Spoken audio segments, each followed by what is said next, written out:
HIV stands for Human Immunodeficiency Virus. It is a retrovirus that damages the immune system. This leaves the individual at risk of infections. AIDS stands for Acquired Immunodeficiency Syndrome.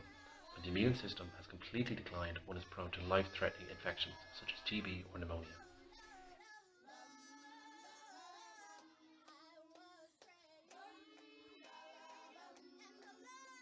Local really evolved from sort of the late 90s, and it came out of work that Sister Georgina Boswell was doing with her primary health care clinics. Now, Sister Georgina is both a nun and a nursing sister, and she'd been providing primary basic health care in areas where access to health was problematic. Essentially in squatter areas and in very poor, densely populated areas. Through that work of hers, she then got to see the impact that HIV was having. In that sort of middle 80s to early 90s. Together with Bishop Kevin Dowling, they came up with a response to this issue.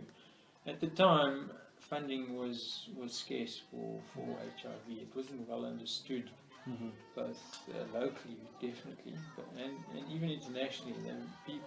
The world was kind of getting to grips with what was this thing called HIV and AIDS, and really what would the outcomes be.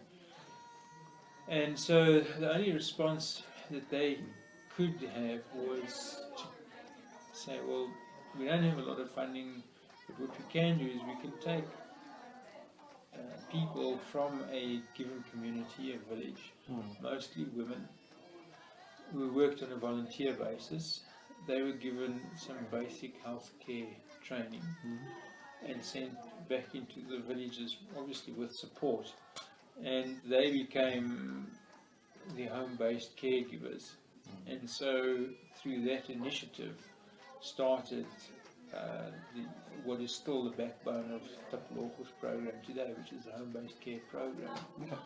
And that's really how Tapologo started.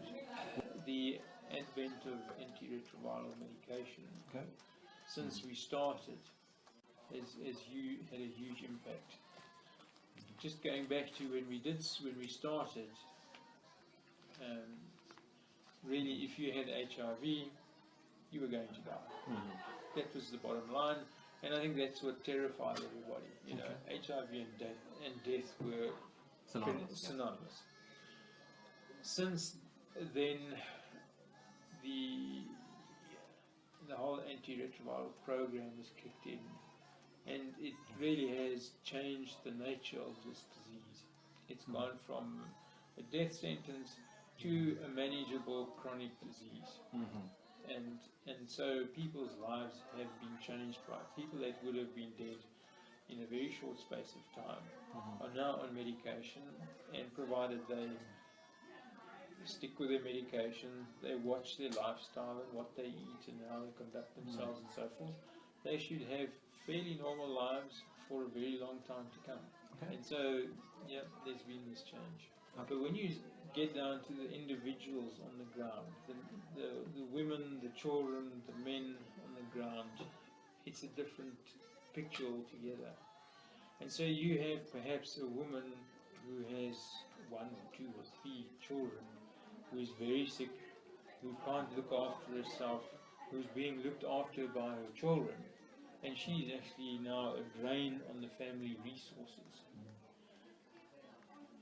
She goes on to antiretroviral therapy, her health improves to the extent that her children are now not looking after her anymore, and possibly to the point where she even gets employment, and now is a net income earner for the family. And even if she's not earning an income, at least she's not a drain on the resources. The children can go to school now because they're not staying home to look after a sick parent. So, you know, the children's lives have some prospects going forward. So that's really been the impact of the antiretrovirals. An estimated 5.6 million people are living with HIV or AIDS in the Republic of South Africa. This equates to 11% of the population. It is estimated that there are 1.9 million children orphaned by AIDS in South Africa. 53% of women of childbearing age are HIV positive. At least 28% of South African schoolgirls are HIV positive, compared with only 4% of boys. Every day in 2011, nearly 7,000 people became infected with HIV and nearly 5,000 people died from AIDS. Around 30% of pregnant women are HIV positive. These women are advised to start antiretroviral treatment at 14 weeks to ensure that their newborn baby will be HIV negative. The most common cause of HIV transmission to others is by sexual contact, blood-to-blood contamination, or mother-to-child transmission. Also, HIV is not spread by handshakes, hugs, casual touching, sinks, toilets, sharing dishes, sneezing, or coughing. South Africa was initially slow to respond to the HIV epidemic, as many political leaders doubted the science behind AIDS, HIV, and antiretroviral treatment.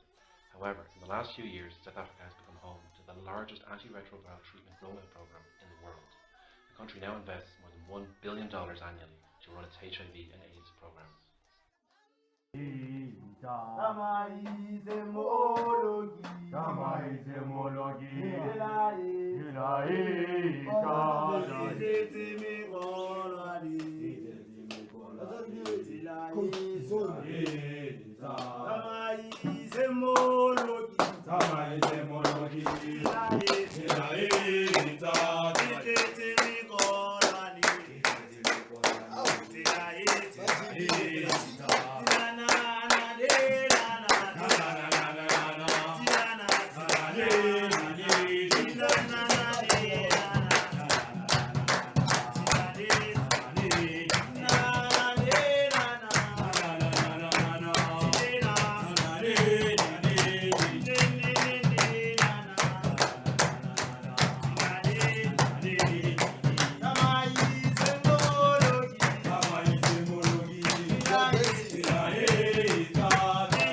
c'est un